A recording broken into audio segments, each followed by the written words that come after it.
अस्सलाम वालेकुम दोस्तों, मेरा नाम है अजीम और आप देख रहे हैं मिस्टर इंजीनियर यूट्यूब चैनल। प्यारे दोस्तों, जैसा कि आप लोग जानते हैं कि इन फायर बॉल्स का बड़ा ही चर्चा आजकल हो रहा है। हर सोलर सिस्टम के साथ इनको इंस्टॉल किया जा रहा है कि ये आग लगने पे खुद ही ब्लास्ट हो जाते हैं और आपकी आग को रोक देते हैं, आग को बढ़ने से रोक देते हैं। आज की इस वीडियो में हमने इन्हीं को टेस्ट करना। यहाँ पर हमने एक सोलर इन्वर्टर हैंग किया है, डीबी हैंग किया और इसी के ऊपर AFO बॉल को रखा है जिसको आज हमने टेस्ट करना है। तो दोस्तों चलते हैं वीडियो की जानिब, चल के इस पूरे सिस्टम को हम मैनुअली आग लगाकर दिखाते हैं आप लोगों को कि क्या ये वाकई में वर्क करता है कि नहीं। सेफ्टी पर्पस के लिए हमने यहाँ पर फायर एक्सटिंग्विशर ये वाला बड़े साइज़ का और ये छोटे साइज़ का भी रखा है। इसी बहाने ये भी टेस्ट हो जाएंगे कि क्या ये किस तरह से काम करते हैं, आया फायर बॉल ठीक है या ये वाली चीज़ ठीक है। यही आज की इस वीडियो में हमने टेस्ट करना है।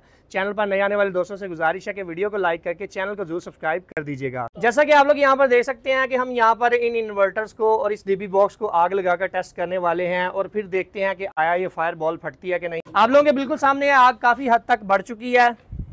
आप लोग यहाँ पर देख सकते हैं कि आग काफ़ी हद तक आग जो है वो बढ़ चुकी है। अभी तक ये फायर बॉल नहीं ब्लास्ट हुई, हम इसी का इंतज़ार कर रहे हैं कि ये ब्लास्ट होती है कि नहीं। डीबी बॉक्स आपके सामने है, टोटली मेल्ट हो चुका है, इन्वर्टर जो है वो टोटली जल चुका है। यानी दोस्तों जैसा कि आप लोग यहाँ पर देख सकते हैं कि हमने ट्राई किया है इसके ऊपर आग लगाकर टेस्ट करने की, मगर अभी तक कोई किसी किस्म का ब्लास्ट नहीं हुआ। यहाँ पर हमें कोई आउटपुट नहीं मिली। डायरेक्ट फायर को मैं यहाँ पर इस जगह पर लगा देता हूँ ताकि यहाँ पर भी चेक किया जा सके कि अगर डायरेक्ट इस बॉल को हम यहाँ पर रख देते हैं इस बॉक्स के अंदर डायरेक्टली आग लगाकर तो क्या ये काम करती है कि नहीं। आप लोग यहाँ पर देख सकते हैं कि इसके ऊपर लगा हुआ थर्मोकोल अभी तक ब्रस्ट नहीं हुआ। अभी हम इसको यहाँ पर फेंक देते हैं और फिर ये चेक करते हैं कि आया इसका कोई हमें नतीजा देखने को मिलता है कि नहीं, आया ये ब्लास्ट होता है, कोई ब्रस्ट वगैरह होता है कि नहीं।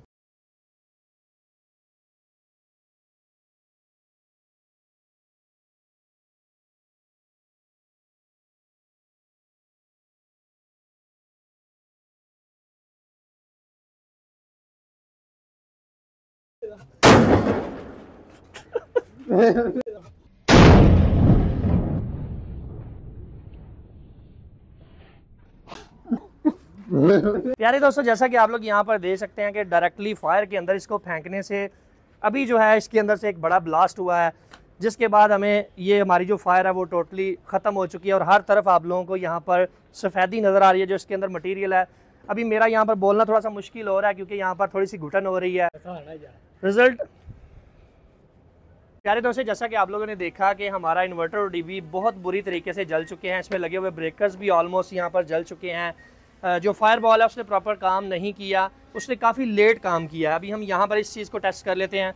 इधर कैमरामैन ज़रा कीजिएगा। हम यहाँ पर फायर स्टॉप वाली ये जो बोतल है इसको हम यहाँ पर फायर करते हैं तो आप लोग यहाँ पर देख सकते हैं कि इस स्प्रे ने अपना काम दिखाना शुरू कर दिया है और यहाँ पर जो हमारी आग है वो बुझना शुरू हो चुकी है। इसका मतलब ये है कि हमारा ये फोम वाला स्प्रे सही काम कर रहा है। था कि हमने फायर बॉल को भी टेस्ट किया है, इसके अलावा वो वाली स्प्रे को भी टेस्ट किया। अनफॉर्चुनेटली हमारी ये जो बड़े साइज की फायर एक्सटिंग्विशर है इसका प्रेशर बिल्कुल जीरो हो चुका था, जिसकी वजह से ये टेस्ट नहीं हो पाई। छोटे साइज की जो फायर स्टॉप करने वाली बोतल है वो या इसके साथ आप फ़ौरन अगर कोई बंदा है तो वो रिस्पॉन्ड करके अपनी आग को बुझा सकता है। अलबत्ता जो फायर बॉल है वो मेरे ख्याल से फेल हो चुका है क्योंकि आग के लगने के काफ़ी देर बाद जब हमने उसको फायर के अंदर फेंका तब जाके वो ब्लास्ट हुआ है। इतनी देर तक हमारा इन्वर्टर और डीबी बॉक्स आप लोगों के बिल्कुल सामने क्या हाल हो चुका था। सो फाइनली दोस्तों आज की वीडियो यहीं तक की। उम्मीद करते हैं आप दोस्तों को पसंद आई है। वीडियो पसंद आने से वीडियो को लाइक जरूर कर। जैसा कि आप लोग यहाँ पर देख सकते हैं कि हमने यहाँ पर वायर्स को और इन्वर्टर्स को आग लगाकर चेक करने की कोशिश कर रहे हैं कि आया ये फायर बॉल फटती है कि नहीं। पेट्रोल नहीं हुए चेक कर लेते हैं कि क्या आया इससे हमारी जो फायर है वो बुझती है कि नहीं। चलो